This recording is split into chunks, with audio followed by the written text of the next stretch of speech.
ہمارے حضرت کی خدمت میں ایک خلیفہ آئے، بڑے معظم اور باعزت. انہوں نے کہا حضور کوئی روزگار نہیں ہے، کیا کروں؟ آپ نے فرمایا دکان کھولو. اس نے کہا میرے پاس پیسے نہیں ہیں. آپ نے اس کو فرمایا کہ بھئی ریڑا لگاؤ. اس خلیفہ کو فرمایا کہ تم ریڑا لگاؤ. اس نے کہا حضور میں ریڑا لگاؤں؟ آپ نے فرمایا کیوں بھائی؟ محنت کرنا یہ تو ہمارے نبی کی سنت ہے. جو گھروں میں بیکار پڑے ہیں سرکاری نوکری کے انتظار میں ان سے گزارش کرتا ہوں، کچھ نہیں کر سکتے ہو تو یہ رکشہ چلاؤ، ریڑا لگاؤ، بکریاں رکھو، مرغیاں رکھو، کچھ تو کرو بھائی. یہ سرکاری ملازمت کے پیچھے ایسے پڑے ہیں ہم، خصوصاً ہمارے اس خطے کے لوگ، کہ ان کو اور کوئی کام سوچتا ہی نہیں ہے. کل ہمارے دوست محترم مشتاق صاحب بتا رہے تھے کہ بکریاں میں نے رکھی، اس سے فائدہ نہیں ہوا، ایک مر گئی، دو مر گئیں. پھر انہوں نے کہا ایک بکری سے مجھے کچھ بچے ملے، پھر میں نے کچھ کام کو بڑھایا.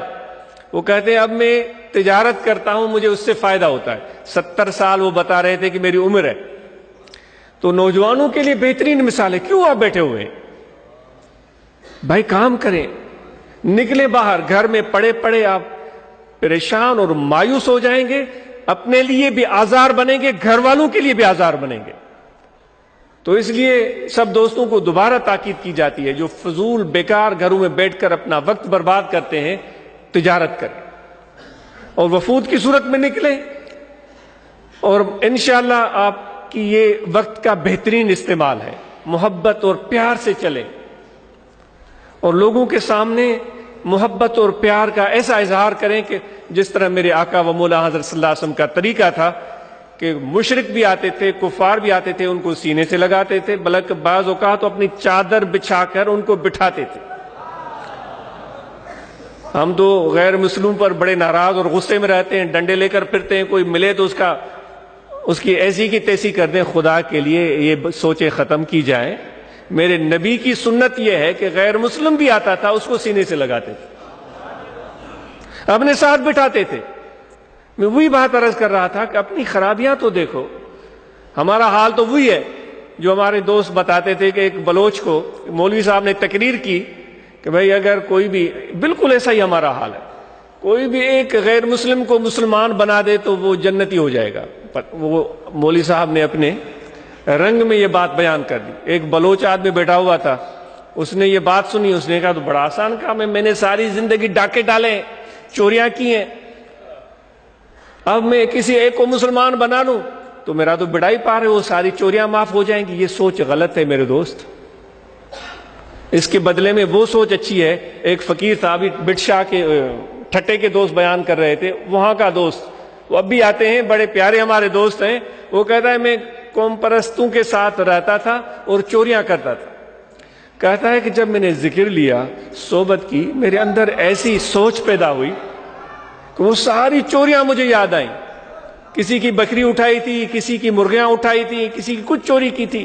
وہ کہتا ہے گن گن کے ان سب لوگوں کے در پہ جا کر میں نے پیسے واپس کیے. وہ یہاں کھڑے ہو کر بیان کر رہا.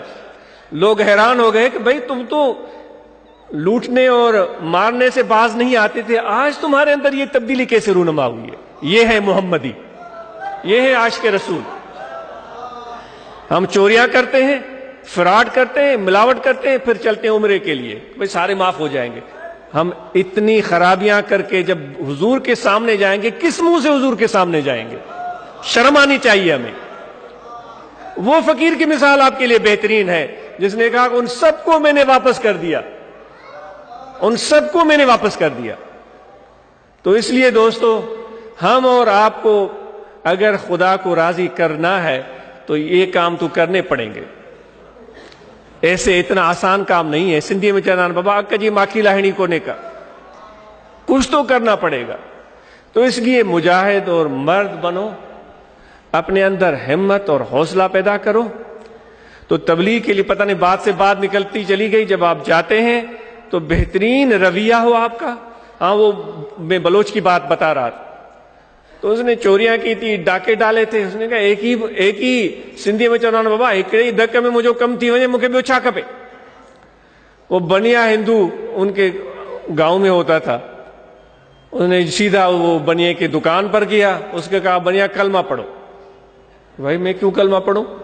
میرا اپنا مذہب ہے، تمہارا اپنا، میرا دھرم تمہارا مذہب، میں کیوں پڑھوں؟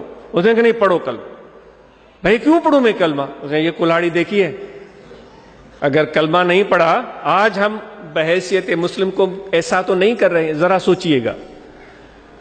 تو اس نے کہا کہ میں کیوں پڑھوں؟ اس نے یہ کلاڑی دیکھی ہے۔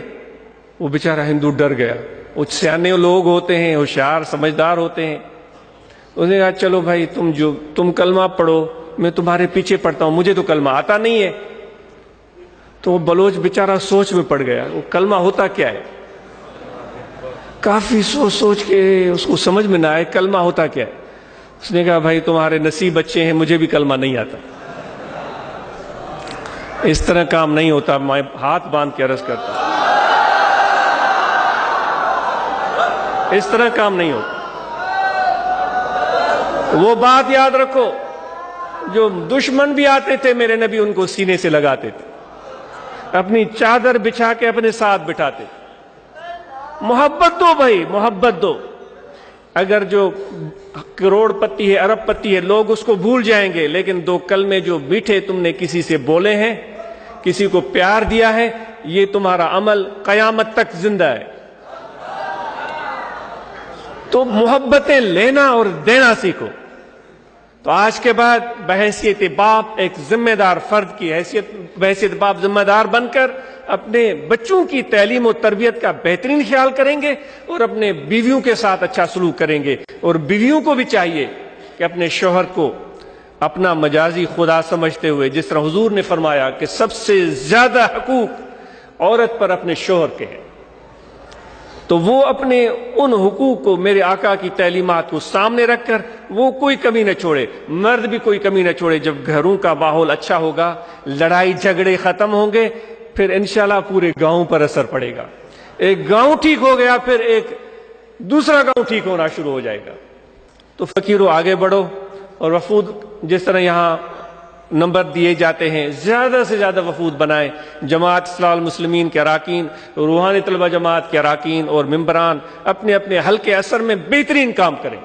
جتنی برانچز ہیں وہاں پر جو ہمیشہ عرض کیا جاتا ہے کہ تعلیم قرآن مجید کا سلسلہ شروع ہونا چاہیے۔ ایک برانچ کو کامل اور مکمل تب مانا جائے گا جب وہاں قرآن مجید کا سلسلہ ہو۔ انشاءاللہ یہ آپ فقیر دوست کر کے دکھائیں گے کہ ہمارے بچے چھوٹی عمر کے وہ قرآن مجید کی تعلیم سے محروم نہ ہو۔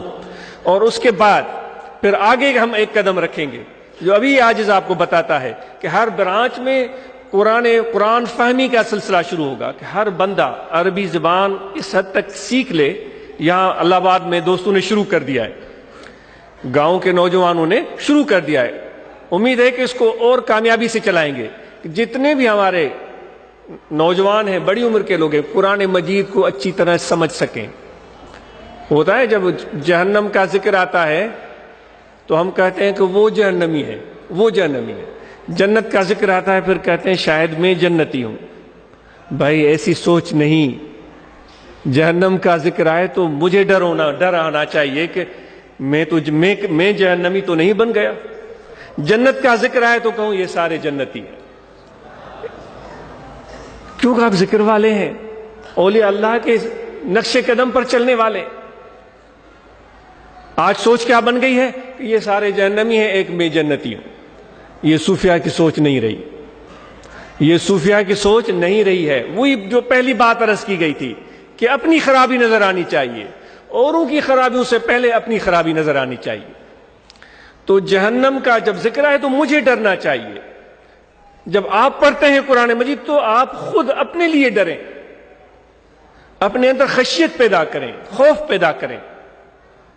جب جنت کا ذکر آئے تو سمجھیں کہ جتنے بھی میرے محبوب کے امتی ہیں، جتنے یہ دوست بیٹھے ہوئے ہیں، یہ تو جنتی ہیں، ان کے صدقے میں میرے مولا مجھے بھی عطا فرمانا۔